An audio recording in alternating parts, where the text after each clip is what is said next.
nggak usah khawatir, nggak akan pernah terjadi tes DNA menurut saya. Tidak akan pernah terjadi. Nggak pernah terjadi. Bukan karena dihindari. Ya karena kalau orang cerai aja ada masa idah gitu kan.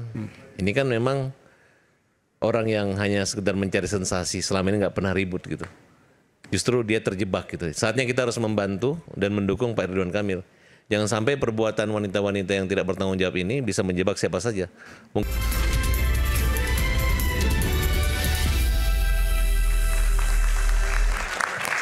Sampai di sesi terakhir Rakyat Bersuara, saya akan berikan pernyataan penutup, tapi sebelum saya berikan pernyataan penutup, saya berikan kesempatan kepada mahasiswa untuk menanyakan. Oke, silakan. Oke, dari. Baik, selamat malam. Perkenalkan nama dan dari mana? Perkenalkan, nama saya Tari Arsyabila, mahasiswi dari. Iya. Mahasiswi dari. Mahasiswi dari MNC University. Oke. Baik, pertanyaannya Kang Iman. Bertahan. Mengapa di Indonesia kasus pelecehan, perselingkuhan khususnya sering dijadikan sebagai alat politik untuk pencemaran nama baik seseorang? Oke. Itu saja. Terima kasih. Oke, baik, luar biasa. Oke, nanti pertanyaan dari mahasiswa ini sekaligus nanti bicara soal pernyataan penutup. Saya mulai dari Pak Bupati Om Z, silakan. Ngejawab dulu atau pertanyaan? Boleh, silakan. Oh, yang ngejawab bagian Mas Farhat Ya, tadi nanti boleh. Ya itu bagian yang menjawab. Sedikit menjawab boleh. Karena beliau ahlinya. Dulu pacarnya banyak, pacarnya tersayang juga terlupakan juga. Saya bicara ini ya soal Kang Deddy Mulyadi. Tadi kan begitu sangat kontroversi, menuai banyak kritikan ya, dan banyak juga yang memuji. Tapi saya sebagai Bupati Purwakarta yang merasakan saat ini baru jadi bupati, saya menangkap bahwa kebijakan-kebijakan Kang Deddy ini bikin banyak kejutan gitu loh, mengejutkan. Jadi sesuatu yang mulai dari yang sederhana. Jadi kalau dia keluarin kebijakan, kita loading dulu, terkejut dulu. Setelah terkejut baru, oh ya. Kan mulai dari persoalan kebersihan, persoalan konsen terhadap kebijakan-kebijakan pada lingkungannya. Kan loading dulu semua orang nih. Tapi kemudian, oh iya ya. Benar ya gitu Iya. Belakangan. Jadi belakangnya begitu. Jadi ketika dia ngomong bahwa jangan buang sampah sembarangan loh. Karena ini nanti akan terjadi pemborosan. Ini maksudnya fenomena ke Deddy Mulyadi. Iya. Awalnya kaget. Kayak Awalnya sekarang kaget. misalnya soal nggak boleh ngambil sumbangan dari jalan termasuk untuk masjid. Itu di Purwakarta ditentang nggak? Enggak. Karena apa? Awalnya memang kaget. Oh, nggak ditentang itu? Iya, tapi ujungnya kan maksud dari Pak Deddy Mulyadi Bagus ini, gitu ya? Ya jangan minta-minta di jalan. Oke. Hitung aja tuh masjid berapa kebutuhannya. Meskipun rame sekarang. Iya, bantu. Pro dan kontranya. Iya. Ya waktu awal ini aja yang terakhir kan yang paling viral itu kan penghapusan itu kan pemutihan pajak itu kan. Denda kendaraan bermotor sama denda sama. Iya. Kenapa disampaikan waktu itu? Iya, waktu itu kan di kebijakannya menghapus. Oke. Dan yang dibayarkan yang tahun berjalan. Kaget kan orang. Ini hutang pajak itu berarti kan hilang. Enak banget gitu kan? Iya, enak banget. Atau Purwakarta misalnya ada 1.300 lebih wajib pajak yang dia punya hutang terus terhapuskan. Ya kan? Sementara Purwakarta itu cuma 361.000 lebih. Tapi ternyata ketika itu dilaksanakan orang rame-rame berbondong-bondong bayar pajak. Karena apa? Karena dia bayar pajak di tahun berjalan. Ya enggak? yang tadinya udah mati misalnya 3 tahun, 5 tahun pajaknya, Dia bayar jadinya. Yang tadinya malas bayar, yang dia 4 tahun. Tapi beban daerah jadi tinggi dong. Tinggi gimana? Ya karena kan harusnya ada pendapatan yang baru, sekarang hilang semua. Ya tapi kan mimpi, orang nggak mau bayar lagi. Oke. Orang yang udah 6 tahun, 5 tahun, 3 tahun malas bayar. Dia bayar hutangnya kagak, pajak nggak diperpanjang-panjang. Nah ini kan real nih, nyata nih. Purwakarta kenaikannya, tahu nggak Kang Iman? 65%. Pajaknya Pajaknya. di zamannya Deddy Mulyadi. Iya, begitu ada kewajiban itu penghapusan, pemutihan, 65%. Itu untuk KMB-nya loh. Untuk ininya apa? Untuk pendapatannya, rupiahnya. Untuk KMB-nya 130. KMB apa tuh? itu kendaraan bermotor, kendaraan itu ada apa? Bermotor. Ya, KBM, kendaraan bermotornya itu 138%. Naiknya.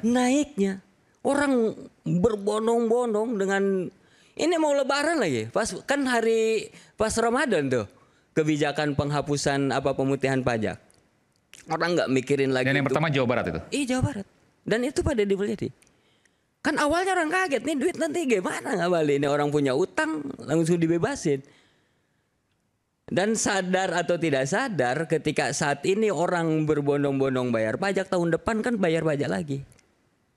Nah itu kan dari yang terakhir lagi biaya balik nama mutasi dari kabupaten lain dari provinsi lain ke provinsi Jawa Barat gratis juga digratisin, rame-rame juga yang orang tinggal di Jawa Barat, kemudian letternya plat nomor luar Jawa Barat dipindahin ke Jawa Barat. Dan itu hanya Jawa Barat yang gratis balik nama. Jawa Barat. Oke. Dan itu pajak Jawa Barat. Menaikkan kepatuhan pembayaran pajak dan kita dapat press money kabupaten. Sekarang enak dong. Iya enak dari yang awalnya orang tuh kaget kan, loading dulu ini mau kemana nih kebijakan. Awalnya nggak setuju Anda? Setuju pasti. Karena saya tahu pasti ini akan berdampak positif. Saya setuju, tapi pendukung Deddy Mulyadi soalnya. Iya. Gimana? Pendukung Deddy Mulyadi meskipun mengalahkan mantan istrinya gitu ya. Iya. Ya karena di endorse sama Pak Deddy Mulyadi. Iya. Saya juga kalau nggak di endorse Pak Deddy Mulyadi belum tentu saya nggak menang. Tapi hasilnya dirasakan sekarang. Dirasakan dan semua kabupaten dan semua bupati merasakan itu. Mereka dapat press money sekarang. Bupati wali kota di Jawa Barat. Wali kota di Jawa Barat. Boleh tanya, boleh ditelepon. Yang awalnya mereka loading dulu nih mau kemana nih, ada sekian ratus miliar yang kemudian orang nggak mau bayar, ya kan? Dan Purwakarta merasakan itu. Jadi bukan pencitraan. Kalau saya lihat sih enggak. Saya berteman sejak kuliah nggak ada. Kalau pencitraan ini gini Kang, kalau pencitraan dan dicitrakan itu ada kejenuhan publik melihat. Karena ada proses rekayasa. Tapi coba, ya kita harus jujur deh. Semua yang ada di sini kita semua bahwa cerita KDM itu kan selalu menarik, terus saja menarik dari satu episode ke episode lain. Ada aja gitu ya? Ada aja. Karena ya itu natural. Baik. Baik. Silakan, Bung Tony. Baik. Mau menanggapi boleh. Saya lebih ke tadi penasaran Kang Hendar Sam. Lisa tadi ya, Lisa, kenapa tidak melakukan upaya hukum? Ini harus ada edukasi hukum ya. Ini kaitan Ridwan Kamil. Saya diundang sebagai praktisi hukum juga dari tadi kan, belum ngobrol hukum. Jadi gini, yang bisa menjawab sebenarnya kuasa hukumnya Lisa itu. Kenapa tidak melakukan upaya hukum terhadap Ridwan Kamil? Kalau menurut Anda? Nah, kalau menurut saya hanya analisa ya. Tidak ada dugaan tindak pidana yang mau dilaporkan. Terhadap Ridwan Kamil. Tidak ada. Mau dilaporkan apa? Dilaporkan pemerkosaan bukan. Udah suka sama suka. Kemudian ada lagi Undang-Undang Nomor 12 Tahun 2022 tentang tindak pidana kekerasan seksual. Ya. Jadi kalau orang janji saya minta berhubungan badan, janji mau menikahi. Kemudian sudah hamil tidak dinikahi. Kalau kejadiannya itu setelah Undang-Undang TPKS itu bisa dilaporkan.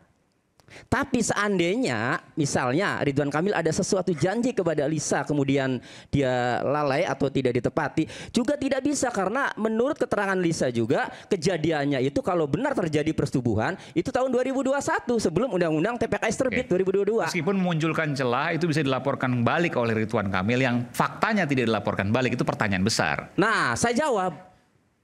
Pengacaranya Ridwan Kamil mengatakan tidak mau dites DNA terkecuali atas perintah proses hukum. Pelaporannya pencemaran nama baik kepada Lisa.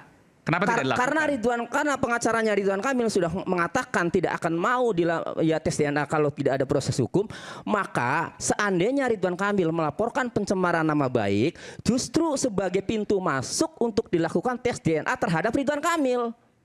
Kenapa? Karena kalau Ridwan Kamil melaporkan Lisa atas dugaan pencemaran nama baik, berarti dia tidak terima dituduh dia sebagai ayah biologisnya oleh omongan Lisa, klaim Lisa. Berarti klaim Lisa ini harus dibuktikan oleh dicari kebenaran material oleh penyidik, benar tidak omongan Lisa. Diteslah DNA. anaknya dan Ridwan Kamilnya. Sementara Ridwan Kamil pengacaranya mengatakan tidak mau dites DNA. Itu menurut saya Ridwan Kamil juga tidak mau melaporkan Lisa pencemaran nama baik. Karena kalau melaporkan itu justru sebagai pintu masuk. Ridwan Kamil bisa dilakukan tes DNA. Dan melalui laporan pencemaran nama baik tadi. Jadi maksudnya Ridwan Kamil nggak mau tes DNA gitu ya? Ya, Bang Hendarsam yang ngomong. Nah, kemudian itu pertanyaannya. Itu saya mau tanya ke sama sebenarnya. Ya kalau itu kan yang dihindari. Sudah disampaikan sama pengacaranya Ridwan Kamil. Itu yang dihindari. Ini analisa ya. Itu yang dihindari. Kemungkinannya itu ada. Kemungkinan itu ada karena sudah disampaikan oleh pengacaranya Ridwan Kamil, dia tidak mau melakukan tes DNA kalau tidak ada perintah hukum, perintah proses hukum. Artinya membiarkan persepsi publik bahwa terjadi perselingkuhan itu. Lisa yang sama Ridwan Kamil yang tahu. Oke, baik. Satu lagi Bang Yaman. Singkat. Ya.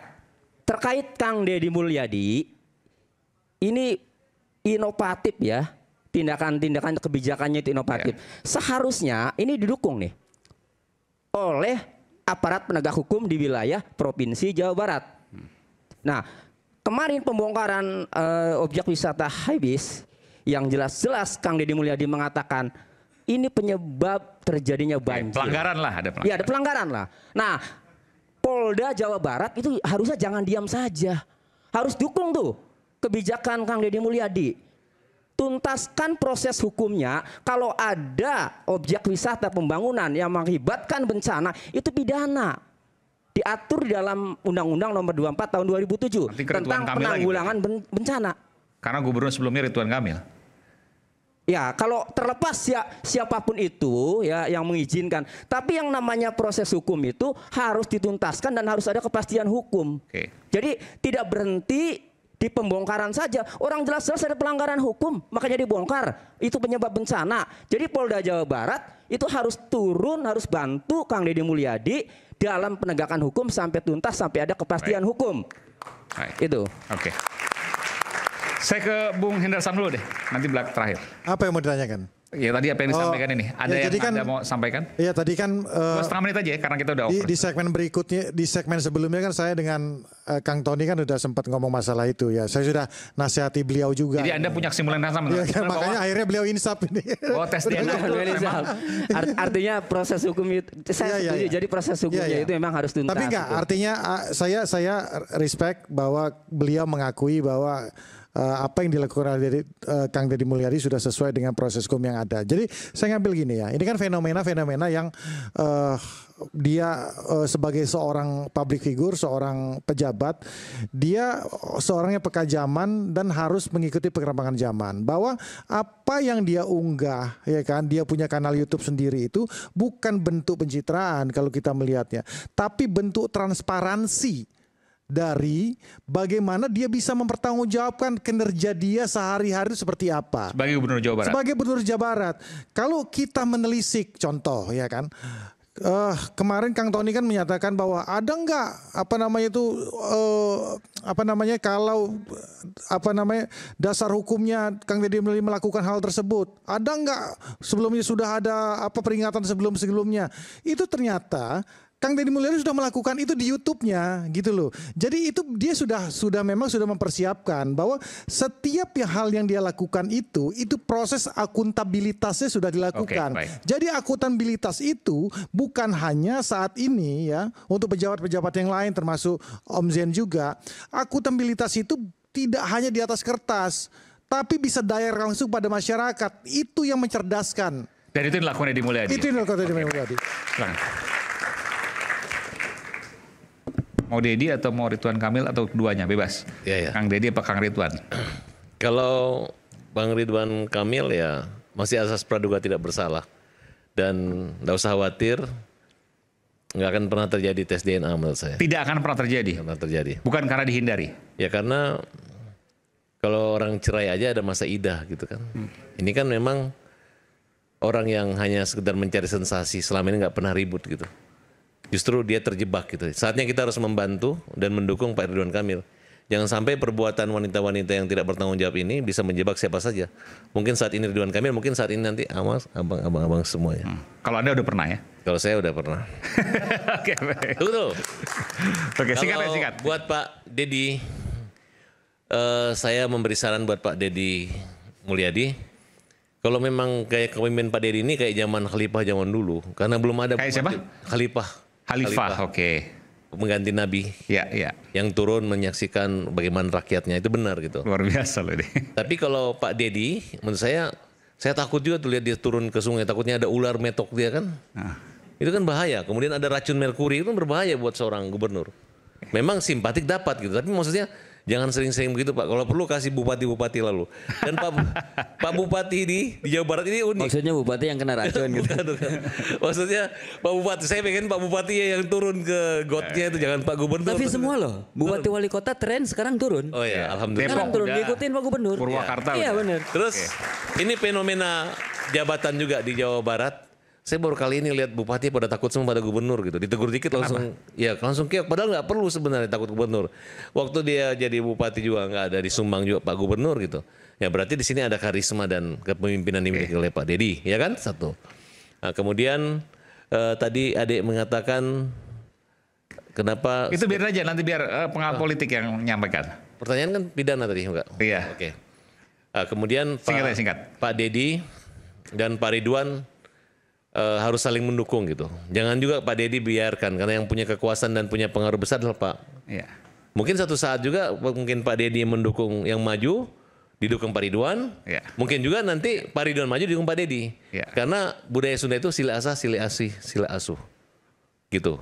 Dan ya saya senang banget, dan mereka berdua ini adalah yang saya, kalau Pak Ridwan saya nggak terlalu dekat, tapi kalau Pak Deddy memang saya dekat. Dan saya yakin Deddy di Jawa Barat tidak hanya satu, masih banyak Deddy Jabar lainnya. Oke. Terima kasih. Siapa tahu Deddy Zen gitu. Om Zen maksudnya. Silakan tadi sekaligus menjawab pertanyaan mahasiswa, Prof. Ya, pertama gini, bahwa setiap peristiwa politik itu selalu dipenuhi dengan prejudice, persangkaan Prasangka. politik gitu. Kemudian dipenuhi juga dengan rekayasa politik, dipenuhi juga dengan propaganda politik. Jadi bagi mereka yang kemudian menjadi elit politik, pandai-pandailah mengelola. Jadi itulah yang dinamakan Bang Nyarwi juga tadi, Mas Nyarwi ya, impression management politik. Nah, dia bukan menjadi alat politik, jadi memang ada peristiwa itu kemudian bisa dikelola oleh orang lain sebagai propaganda. Jadi dia masuk meloninya, bukan hanya soal perselingkuhan, soal korupsi juga demikian. Kenapa orang yang pada saat pemilihan mau berlangsung besok, hari ini bisa ditangkap KPK? Gitu kan, ada kemarin kejadian itu. Jadi memang cara melihat politik itu yang kaya impression management itu harus pandai dikelola oleh elit komunikasinya itu sendiri. Judul kita Kang tadi apa tadi? Panggung terkini, RK RK dibidik, Deddy dikritik. Nah, di era keberlimpahan informasi semacam ini kan semua pengelolaan kepemimpinan itu manajemennya kan harus bisa dilihat secara transparan. Tadi saya juga agak aneh nih, misalnya pernah ada pertentangan antara gubernur sama bupati di suatu daerah. Bupatinya diundang halal bihalal pun nggak mau datang ke gubernur. Karena memang relasi komunikasi politiknya selesai, itu satu, sesama elit ya.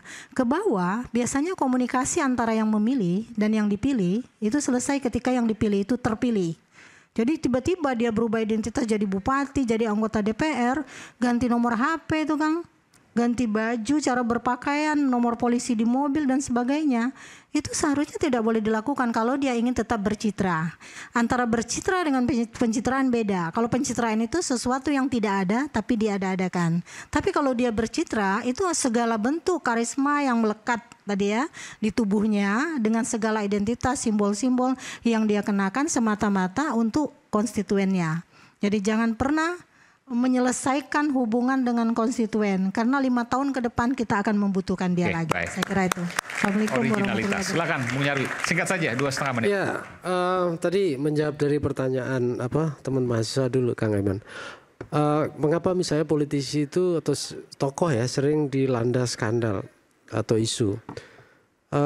Tokoh itu kan salah satu yang menjadi basis legitimasi dia sebagai tokoh itu adalah reputasi atau citra. Maka biasanya bukan hanya reputasi dia yang jadi taruhan untuk terus dipercaya, dikagumi ya dan seterusnya. Ini juga memunculkan kompetisi Ya, karena apa? Karena tokoh-tokoh lain juga seringkali kesulitan ruang untuk selalu makin berpengaruh ketika sang tokoh ini dominatif. Nah, di sini menjadi kasus yang menarik sesuai dengan tema ini. Ya, apakah benar gitu ya RK dibidik, kemudian juga Kang Deddy Mulyadi dikritik kan gitu. Ini kan dua-duanya sebenarnya. Dua-duanya dalam arti apa? Dua-duanya punya risiko juga, reputasinya juga sama-sama terdowngrade ya. Tapi juga punya potensi satu sama lain bisa juga reputasinya pulih kan gitu. Misalnya ambil saja misalnya kalau Ridwan Kamil gitu ya, anggap saja gitu katakanlah bebas dari semua asumsi tuduhan tadi. Ya orang kan berpikir, wah ternyata selama ini jadi korban ya. Kasihan juga ya, selama ini difitnah ya, dan seterusnya. Kan ada playing victim biasanya yang sering kita bahas. Masih ada kasus KPK, tapi ya tentu ada kasus-kasus yang lain. Tentu ada pasti hal yang. Nah, tetapi sisi lain juga begini, orang bisa aja melihat Kang Deddy ini kayaknya otentik ya. Kemudian tapi apakah otentisitas dia ini benar-benar mengakar dari budaya dia? Nah, orang akan tracing juga. Kalau misalnya di tracing sampai 20 tahun lalu juga memang begitu, Kang Deddy berarti luar biasa otentik kan gitu. Jadi otentisitas ini juga barang mahal. Ya. Originalitas itu barang mahal ya, Mas Aiman. Kenapa? Dan ini saya lihat potensi yang dimiliki oleh Kang Deddy itu juga. Baik, kita akan lihat nanti ke depan drama dan realita bak dua sisi mata uang. Mereka yang pandai melihat peluang. Apakah nanti di hari-hari ke depan akan ada kejutan-kejutan yang kita sendiri akan terbelalak mata kita seperti hari ini kita melihat hal-hal yang memang di luar perkiraan kita. Saya Aiman Wicaksono. Sampai jumpa di Rakyat Bersuara berikutnya. Salam.